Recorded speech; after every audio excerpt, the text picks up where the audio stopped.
While the 2024 Atlantic hurricane season isn't here yet, but prognosticators are saying it is already shaping up to be one for the history books. Yeah, you heard right. Nearly double the average number of named storms are predicted this season. Forecasters at Colorado State University predict 23 named storms, including 11 hurricanes and 5 major hurricanes, which are Category 3 or higher. It's the most active forecast ever issued in April. And sometimes, Lauren, these type storms affect us here in Alabama, down at the Gulf Coast, at the beaches.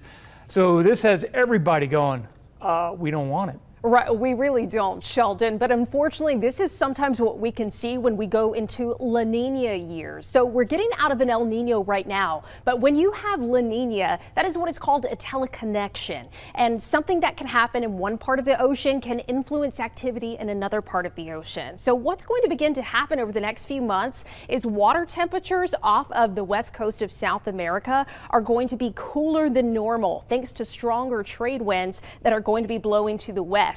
So what that means in the Atlantic basin, we end up having less wind shear. That's the difference between wind speed and direction as you go up in height in the atmosphere. If you have less wind shear, that means winds are going to be more uniform as you go up in height. Hurricanes like that because if the winds are more chaotic, it can disrupt a type of organization that you would see with a tropical system. But it's not just La Nina in place. We also have abnormally warm waters already in the Atlantic Ocean. This is data from a scientist, Brian McNulty at the University of Miami, and this shows on average where water temperature should be through the course of the year. What I want you to note is this little blue line that is showing what is actually happening right now.